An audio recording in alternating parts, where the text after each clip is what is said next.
I hate to say it, I don't see them having much success until they get the right piece being their head coach in position first. I was going to say, you don't think $9 million a year for Derrick Jones is the right piece for this Portland team? I just don't think he has it anymore. Melo's the role he didn't want in Oklahoma.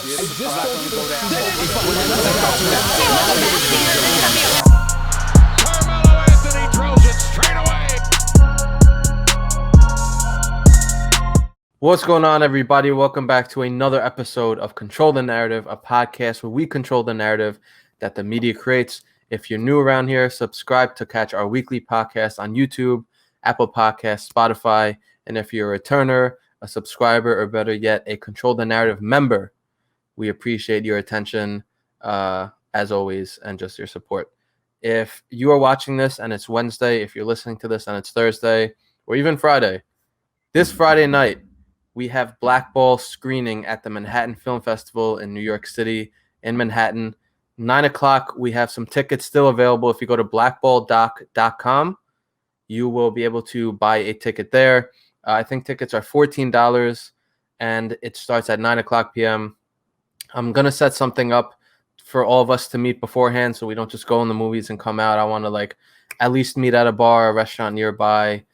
For people I know, Kyle, shout out Kyle, is coming from Philly, his first time in New York City. I'd like to think just for the Black Ball screening, we have Manny. We have a bunch of different people coming, so blackballdoc.com. Come watch Black Ball with us and come watch one of our guests tonight star in the documentary. With that being said, we would like to welcome our two guests to the show tonight, Chris and Adam. My guys, how you doing? Yo, what's good, man? Good to be here, man. Thank you for having us. Of course, dude. Appreciate both of you guys taking some time out on this night to preview a very interesting landing spot. So, as you know, if you've been watching, if you've been following us on Instagram, you've been seeing the clips we've been putting up, and the Blazers season has been over for I think 2 weeks now. We're almost 2 weeks now. Obviously, right now comes the off season where we talk about where should Melo go and all this shit, and was thinking about putting it all into one episode, but one, it would have been a really long episode, and two, I really wanted to talk a little bit more in depth about each spot because there's a few spots. Tonight's episode, the 74th episode, we're going to talk about Melo's most recent team, the Portland Trail Blazers, and what we think about his fit there, can he win there, and just all that shit. So with all that being said, let's start with Chris. Chris, how do you see Melo fitting in with the Blazers? And also, before we even start, it's June 14th. We don't know who the coach is going to be. We don't know what their roster is going to look like. We know none of this. So we're just speculating on the core of the team and what if they trade CJ, what if they hire this guy and all that shit. So based on what you know now and what you think, Chris, how do you think Melo fits with the Blazers next year? Well, I mean, it's really up in the air. It's really hard to say. I think if we get a favorable coach in there, for his sake, I think we could be looking at Melo as kind of the fourth option where he kind of was in the bubble. I don't necessarily know if that's starting. I would think most likely he is the sixth man, but I would hope with a certain coach he would get more minutes than he did with Stotts, where he can get more touches that get him comfortable in the game, where he doesn't have the short leash where he's thrown out in the game, pulled back in, and then you already know halfway through the game if Melo's going to play well or not, because if he doesn't get the touches and he's cold, if you put him back in, he's a decoy. He's not going to be ready to make plays and make shots. But typically I think if that core, for the most part, stays the same, I think he could end up being, their fourth option, which is really what he was when they signed him in the first place, where he's probably getting 13 to 15 points a game. And if you give him the minutes, he's decently efficient. I think the defensive stuff that some people harp on, I think he's been pretty solid for what his rep was.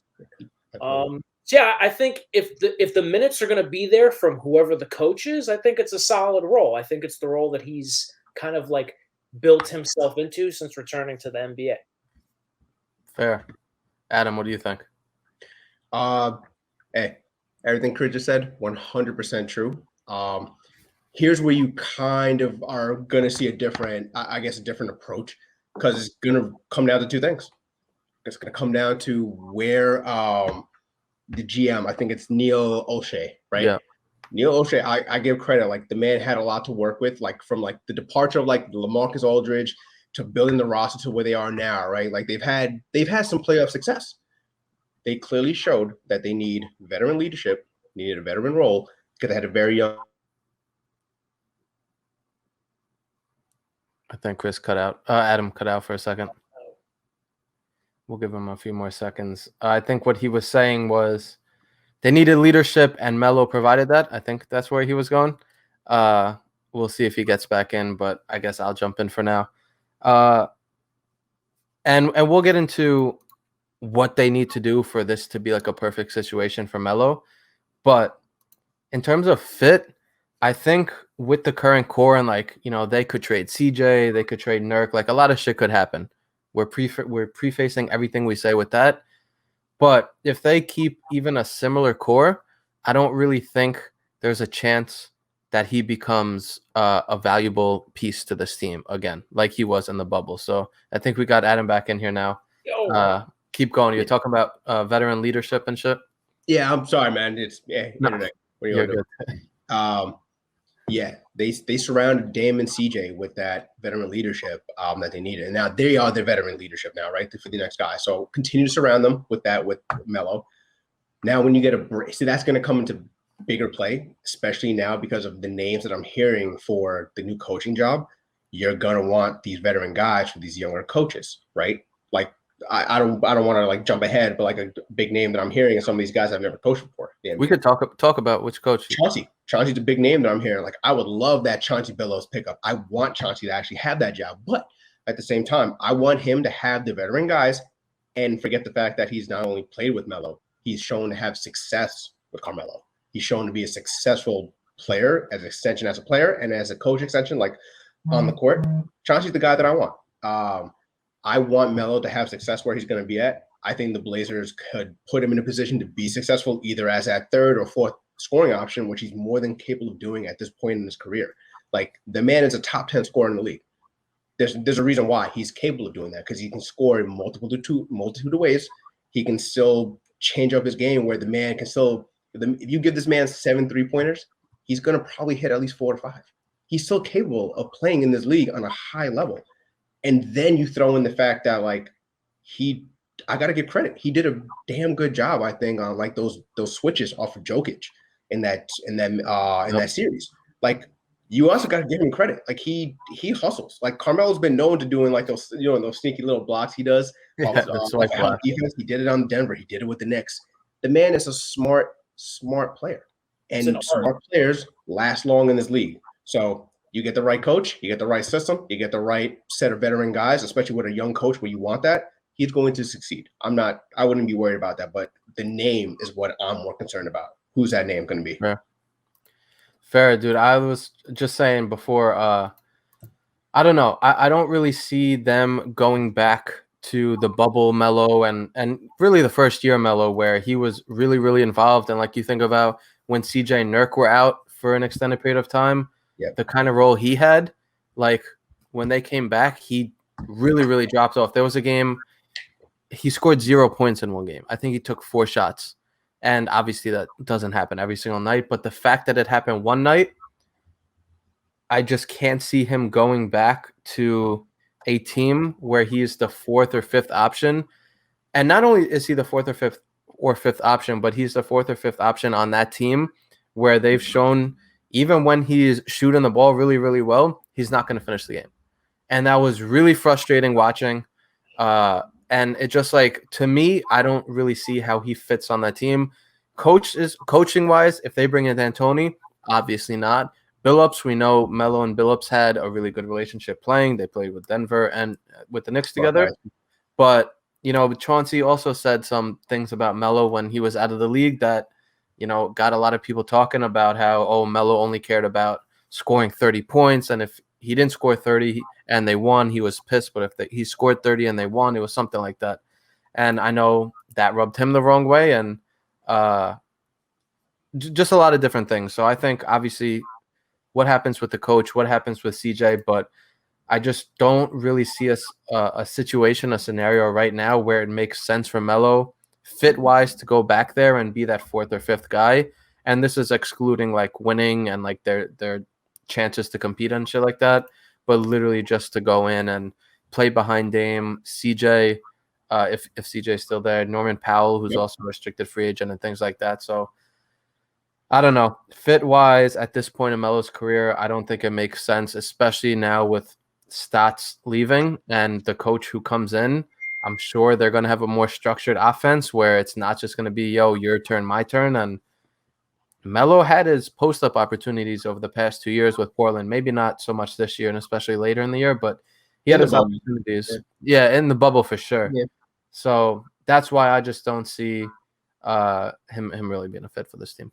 Yeah, it's interesting because I think that bubble team, there was more usage for him to get the touches he's used to because they had more bangers on that team, not so many scores. And I feel like in this offseason, they really loaded up with the scores. So his opportunities absolutely like diminished. So that's why it's like interesting, like with the many moves they could make that drastically change the roster. Like, could we see that? Like, obviously, if they hired D'Antoni, one, he would never go back there, and two, like, he just wouldn't fit in that offense. But if somebody else goes and they go a completely direction in terms of like their schemes, it could potentially be there if someone like Norman Powell's not there. If they trade CJ for a big, then all of a sudden it's there. I do think I just wanted to bring up because Adam brought up Chauncey. It's super, super interesting that the two like big, like sexy names that have brought up for the coaching job. I know Jason Kidd took his name out, but Jason Kidd and Chauncey Billups, those are the two dudes who had huge impacts on Melo's success in his career. Both times, the two best teams he ever had. Jason Kidd was like the vocal leader on the Knicks. Chauncey Billups was his partner in crime on the Nuggets. So if you like told me tomorrow, like, yeah, Melo ends up staying in the Blazers, I would be like, okay, then one of those guys is the head coach. Because he's super comfortable with both of those guys. Like, that's my guy. He's not going to do me wrong. And I think at this point, Melo stayed with the Blazers this past season. I think because he felt like, one, he owed them a little bit. And I think, two, he's comfortable. And he always said, if I go back to the NBA, I want to be in a place where I'm wanted. And they did want him. Fair. So I do think if one of those guys gets the job, I know the Jason Kidd thing seems like long shot now. Yeah. If Chauncey gets the job and you told me Melo stayed, I wouldn't think it's crazy. But we'll see. Time will definitely tell. And I do think, I know Chauncey said that shit, but from what I've done my research on, I hear they're cool now. Yeah. Yeah. I remember Stephen A said it the next day, like Chauncey called to apologize, or Melo said on First Take that Chauncey called to apologize. Yeah, and he prefaced it as like, I didn't think enough like about his position, and he's like, when I was speaking about a 24-year-old kid, and I didn't preface it by saying like he's grown. He's like, I'm also not. I wasn't in the locker room when he was 27, 28. Like, I don't know the Knicks thing. I was there for a cup of coffee. That's exactly my point. Yeah, Chauncey was there for the early Melo days, right? As opposed to what he got to see with the Knicks, with the same Melo that Jason Kidd saw. Completely, I think a bit of a different Carmelo that was there on Denver. Right. Different mentality, different contract, right? Because Melo wanted to sign that extension, right? Because he was a Baltimore kid. He wanted that money. He signed that extension with the Denver Nuggets, right? He wanted the money and he wanted it now. Like, pay me now. And I get that mentality, right? He did it for like the sake of his own. You got to secure the bank, right? Yeah. He did that. That's why he wasn't a free agent in 2010 with the rest of his guys. He did that. Same Melo that signed that extension with the Knicks, maybe a little bit older, but was clear cut. Like, if you ever saw anybody more hungry for winning, like, please tell me, because I saw that in Melo with the Knicks. Like, nobody wanted it as bad as he did, because especially when Wade got his, LeBron got his, right? Like, nobody wanted it more. And guess where they ended up finishing? Second in the East, with that veteran leadership squad with like anywhere from like Kenny Moore and Canby to Jason Kidd, like they finished second in the East for a reason because they were hungry. Yep. They wanted it, and they followed Melo's lead that year. They did. That's why he had my MVP vote. That being said, at the same time, I think comments made by Chauncey at that time, whatever, like Melo is a grown man. People make comments all the time. Like Melo's a veteran guy. Like he's not gonna, hold it against him at that point. Conversation, you get it corrected, you move on. It is what it is. And I think exactly Chauncey, there's not a lot of people I respect more than Chauncey, if not any. Especially when you talk about how you may act like in terms of professionalism. I don't think there's anybody that would ever doubt Chauncey's professionalism. Right? So whatever he said, the comments made, you said some things, we got over it, done. So Melo, even if Chauncey worked into that head coaching position, I think it's all on, not even is it just water under the bridge. They have a mutual respect for each other at the end of the day. 100%. And I think that's what makes it work. That's where a guy like Melo would not only feel needed, he would have to be good. Like he would have to play well for them, and because he's going to be required to do so. And Chauncey will ask him to do that, and Melo would deliver. So if that's like the situation you provide him and you present to him, who's not on board for that? Like I think that's a match made in heaven. That being said, that may not unfortunately be with the Trailblazers because again, some of the other names like either Becky Hammond, if she gets that position, awesome.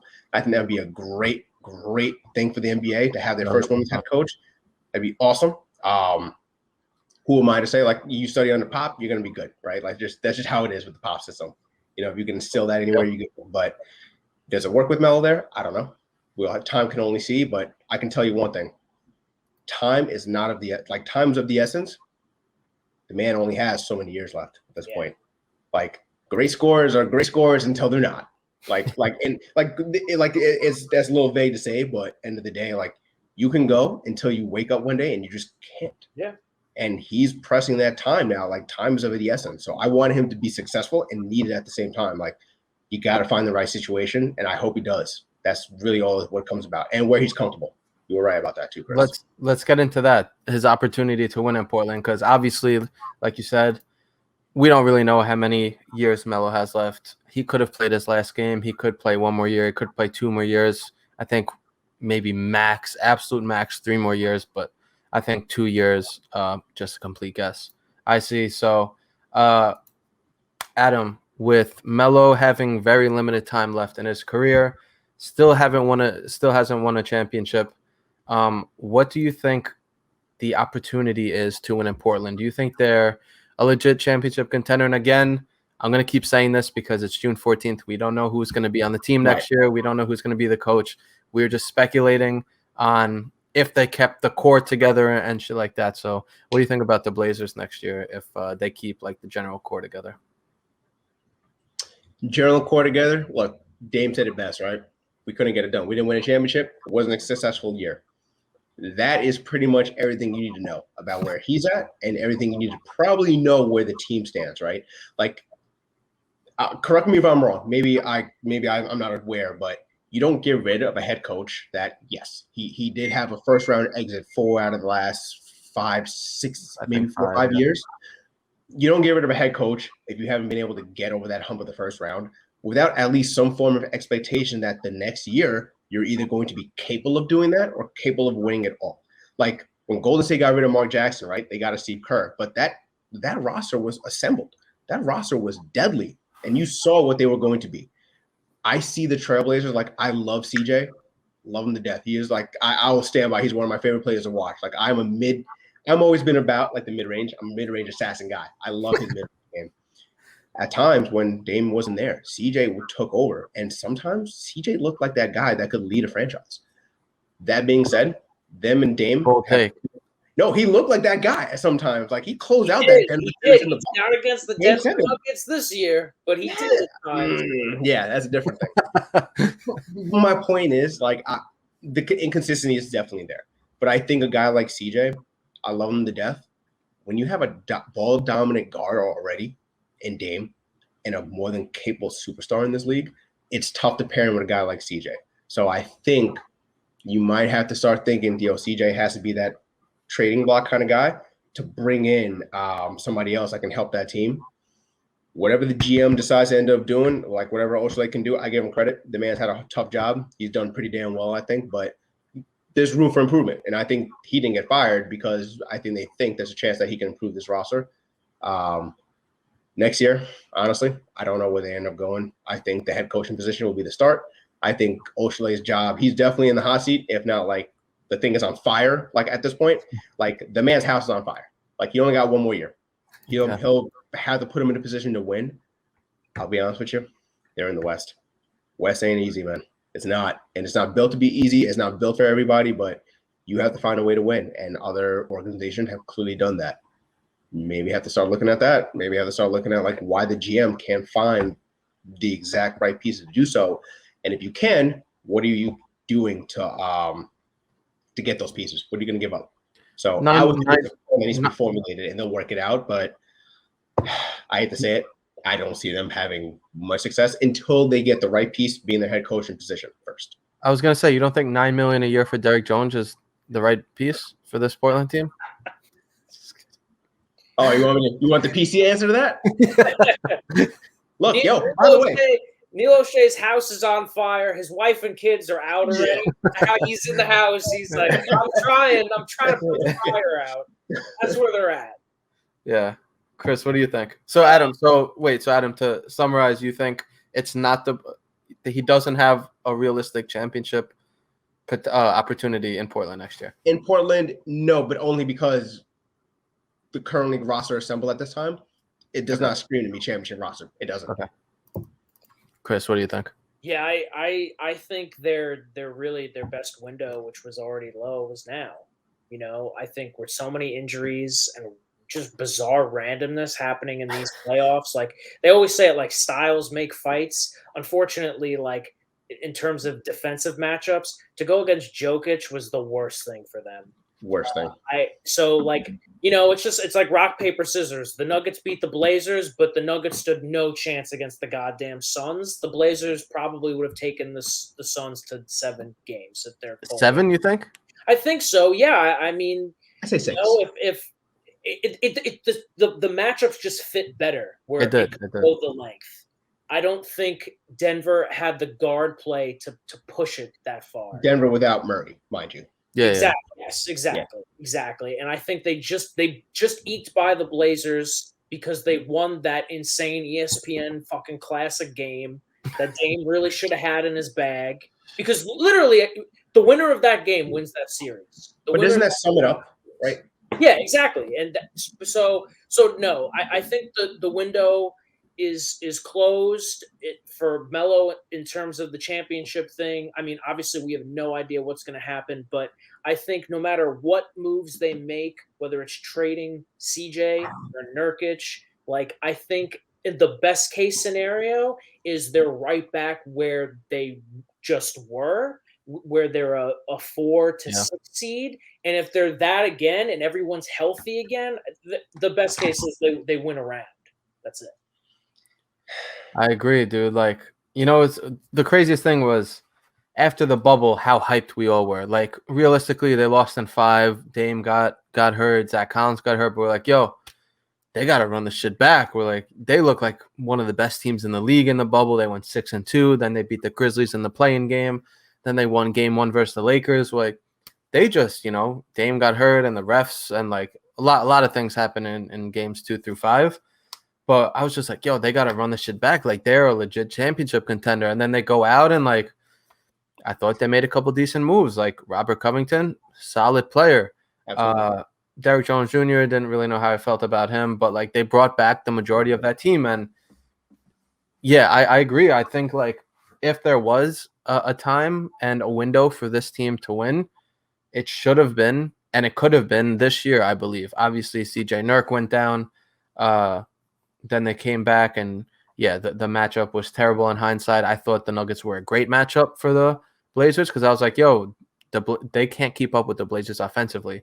Obviously, Michael Porter Jr. did his thing in a couple of those games. CJ McCollum couldn't guard Austin Rivers and Monte Morris, and like we could go down the list. But I feel like also I just want to shout out Damian Lillard.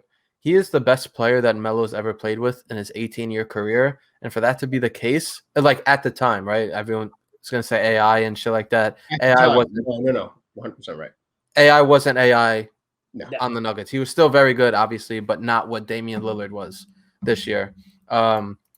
So I think the window is closed. Obviously, they could trade CJ, they could trade Nurk, they could really blow this thing up. And, you still have Damian Lillard who can single-handedly keep you in any game, as we saw.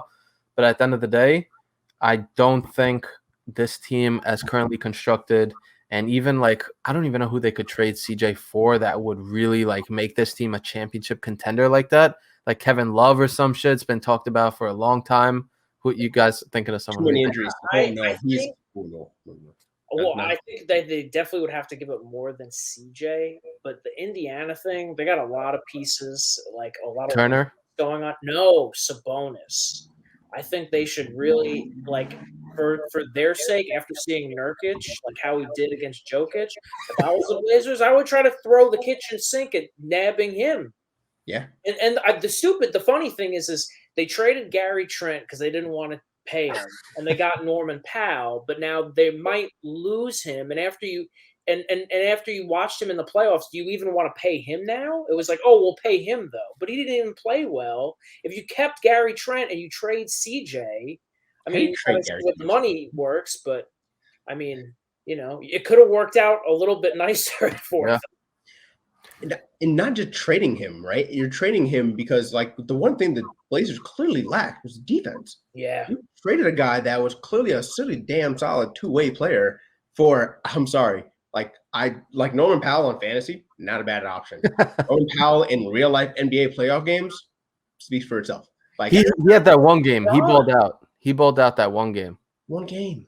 I know. Game. I saw what Gary Trent did without CJ. Gary Trent balled out some games too, right? Yep. But he kept them. He helped them out. Dame, bless his heart. I feel for him. I really do. I want him to succeed. I really do. His loyalty may cost him a championship. It's really going to boil down to this, which just sucks to say because we're we're old school. We're 90s fans of basketball, right? I love that era when guys would stick it out with their squad. They wanted to keep running it back. They wanted to be the best team, and you wanted to be the best team. You had to beat the best team, right? You had to beat the Bulls to be the best team, right? Patrick wasn't running away from the Bulls. He stayed with the Knicks. He wanted to beat the Bulls with the Knicks. That's what you want. That's kind of the mentality that Dame has. And I don't want to say the lad's getting punished for it, but he's getting punished for it a little bit. It sounds familiar, right? Sounds very familiar. Very familiar. Stick around till you get pushed out. I don't think they'll push him out, though. I think Portland's too nice. Yeah. They also, New York. They also won't hire Phil Jackson, so. Portland doesn't even have a choice, but that's a whole different contract. Yeah, they're in the midst of a TV contract issue with NBC. They for the sake of this, they can't afford literally to lose Damian Lillard. We are talking billions of dollars if they do not have a Damian Lillard because of that new contract they're getting with NBC or out of NBC or something with ABC. They're going with the root. Yeah, they're going through it on their with their TV contract, right? So they don't have a luxury to lose Damian Lillard. They really don't. Root Sports, I'm sorry. Do you want to watch the Portland Trailblazers? No. Yeah. I think I'm good. Mind you, yes, Melo was, even if Melo was still there, which I don't think he would be without Dame, but without, there's no Dame, there's probably no CJ. They clean house. Yeah. Y'all ain't getting a good TV contract, and your TV revenues will not only drop to below, they'd be down in China somewhere. Way below sea level. I think even if they lose one of if Dame or CJ, depending on the return, they could be a bottom 5 team, especially. But you don't lose those two without getting something, right? You would think, but you hope. I've seen plenty of teams get fleeced. James Harden. Yeah, it's a great example. It's a great example. The Mavericks got fleeced. The Knicks got all those first-round picks. They got all that cap space. Fuck yeah, just want to throw that out with all the shit going around with the Mavericks. Appreciate that. If you know, you know. Dennis, if you know, you know. Got the Knicks Derrick Rose. Sixth Man of the Year award. That's another funny point for the Blazers. Dennis Smith Jr. and I forget what else was in there. Got the Knicks Derrick Rose. I think it was just straight up. It was just straight up. I'm pretty sure it Look was. what Derrick Rose did for the Knicks. The Blazers at the deadline, they were willing to trade Gary Trent. They couldn't figure out some other player to trade for Derrick Rose. Dude, they could have traded Rodney Hood probably. They traded Rodney Hood for Powell. A pick, like just a ton of the moves Neil O'Shea made just slapped him in the face. None of them. Here's the thing: this is the same guy that had to deal with that LaMarcus Aldridge dip. Like the man kept them afloat after that. So like it just bugs me out with GMs, right? Like sometimes I think they get so invested or trying to make the right move at the right time before the deadline, like they panic, which I guess is a very human thing to do, by the way. But at the same time, you've been at this for years. You're a professional. Yo, find the best available pick or picks and do it. This is what you get paid to do. Like me and Chris play GM all the time. Like we could do a better job than half of y'all do. Like I'm not saying it's an easy job by any means. I will never do that. I'll never say that. But at the same time, like if I can bullshit and think of a better idea or better picks than you could with a beer or two, with like having a beer or two over a guy. Yep. Why can't you do that? So I think like you got to take that into consideration too. Like you got to take that step back sometimes and make the better choice for the team. Yeah. Let's talk about Portland, the city, Portland, Oregon. One thing that a lot of people don't think about, obviously we think the fit is very important. The opportunity to win at this point in Melo's career is very important. But what a lot of people don't think about is players living in that city for 8-9 months out of the year for the majority of those months. And obviously, we kind of know what Melo's like in terms of his personality and shit like that. But let's start with Chris on this one. Chris, what are your thoughts on living in Portland? You could take this as you living in Portland, or if you think how Melo feels about living in Portland. I'll just let you take the floor. I guess I'll do a little bit of both. I don't want to insult anyone from Portland. I've never been. I know many people who have been, and everyone says awesome things. So from Melo living there in the basketball perspective, he's already done it. So I think it's fine. I think in terms of him like deciding where he wants to play, like the notion of like living in this place for any NBA player, I think matters like this much because again, like, okay, I'll live in Portland for 8 months and then I have a home in LA and a home in New York. And you see Melo, he's all over the place. So I don't think it really matters that much. I think in terms of like his thoughts on like playing in locations, we all know, I think, where he really would like to be because that's where his wife and his son are. His son, I think, is entering a very pivotal age where Melo's been very involved in the father basketball scene. So going into high school. Yes. So that's why I think the Knicks, Nets, maybe Philly allure of that East Coast area is super interesting to him. That would be obviously an X on the, the pros and cons list for Portland. But I mean, I think like for a lot of these guys, like, you need a job, like this, our guy was out of the league, unfortunately, for a hot minute. So I think he's going to go where he gets a job. I don't think he needs to be desperate at all at this point because I think he's proven himself. Yeah. But I think the terms of like, oh, do I really want to live in Portland? Like, I don't think he thinks about that much. Fair. Adam, what do you think? I'm gonna kind of repeat exactly what Chris said. I've never been. I've only heard good things about Portland. It's one thing I have heard specifically great about Portland, their fan base. Their fan base is one of the top fan bases in the NBA. Consistent from like when they had success in the 90s with like OG Sabonis, with like that squad to I can tell you how many people probably still are diehard Brandon Roy fans with Portland. Like Greg Oden, like they support these guys, and they continue to support them. At the same time, Portland also, when you talk about Portland, like Oregon, I only think of two teams, Portland Trailblazers, really, and the Oregon Ducks in college. So their fan base is very focused and they're very dedicated. As far as living in the city, I think, Melo's a family man. He wants his family to be not only comfortable, that his son is hitting that pivotal age where certain schools are going to be looking at him if he's going to go down that basketball route or just trying to get a great education at the same time. He's going to be thinking more like a father at this point than an NBA player. I think he's going to want what's best for his family. He's want to be close to his family. He's going to want where his family wants to also be. He's going to 100% take that into consideration with his decision. Again, may have a little bit more limited choices because he has been out. So he may have jumped on that opportunity for a job, right? Like you're hungry, like you want to eat the first thing you get, first chance you get. He did that. And it ended up working out, I think, fairly well. But now maybe if he has another chance to pick somewhere else, which that other somewhere else could definitely use him after this year's performance in the playoffs. I think he jumps on that, and I think he does what's best for not only himself, he does what's best for his family because he's a family man at the end of the day now. Yep. One thing I'll say about this is, first of all, it would be a 1-year deal. Most likely, it's not like he'd be signing a 5-year contract, so won't matter as much in terms of that. When I remember Melo in 2014 when he was picking between the Knicks and the Bulls in that like mini documentary that they did, he mentioned that where he's like, one thing people don't take into consideration is like, do you want to live in this place for the next 5 years? Do you want your kids going to school? So 1-year deal, most likely. But the other thing I'll say about Portland is I remember in I think it was on Melo's YouTube channel, he talked about Portland being like a good getaway from shit, and he was able to just like clear his mind, and like he wasn't in the crazy New York madness that we all know it is in the city and shit like that. So that was one thing I thought was interesting. I think he definitely wouldn't mind the city of living in Portland for another year.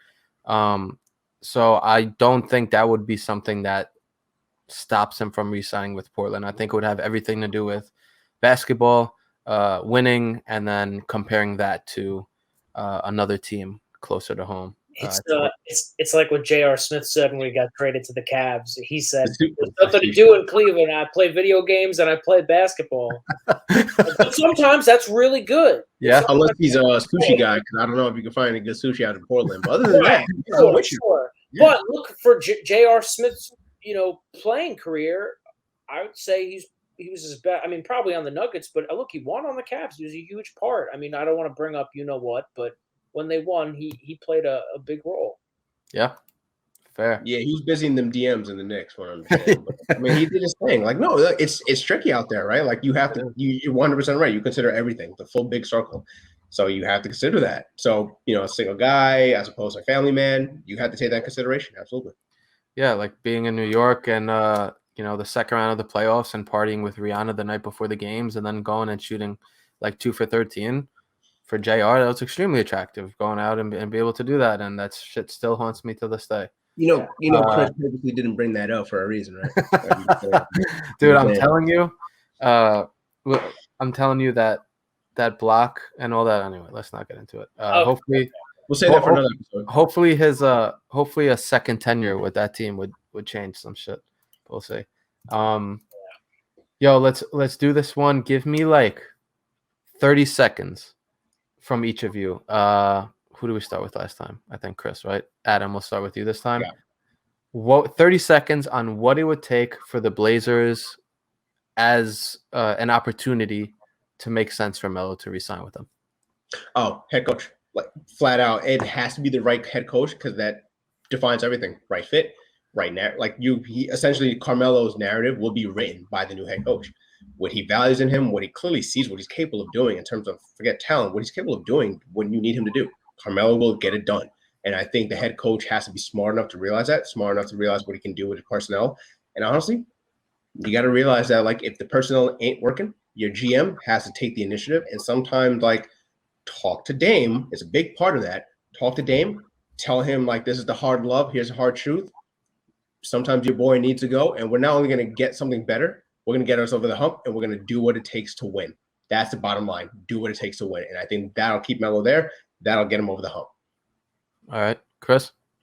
Yeah, I think it's similar to Adam. I think it's got to be a head coach that he respects and has some kind of relationship with. And I think the Blazers need to change that roster in a way like a Sam Presti-like trade that wows us. Like when he nabbed Paul George from Indiana and nobody saw that coming, I think the Blazers would need to pull off a trade in the offseason similar to that where we're like, wow, they completely did a 180. They got that an all-star caliber player for CJ or Nurk or whoever, because they have the assets. Yep. All right. You guys said similar answers, and I was going to say the same exact thing, head coach, and just like change up that roster.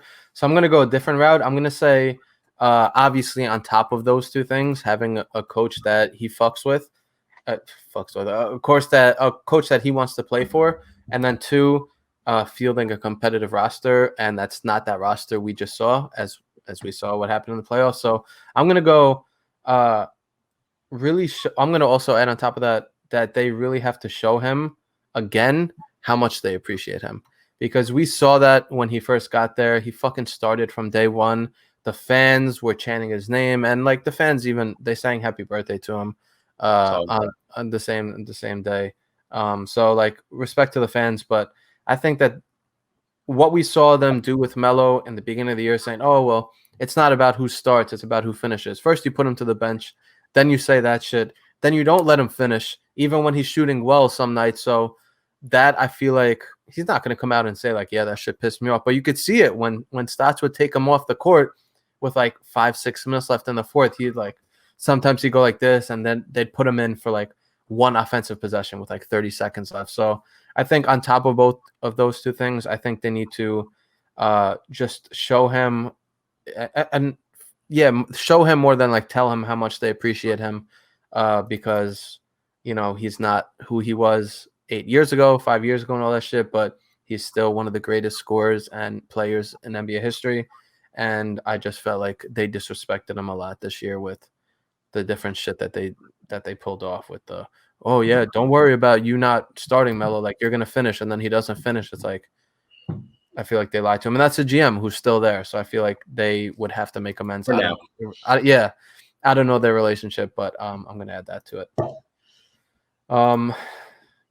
And with that being said, I think we covered all aspects of this Blazers potential return. But before we let you guys go, I want to give you both the floor to let you control a narrative. Doesn't have to be Melo related, doesn't have to be basketball related, doesn't have to be sports related.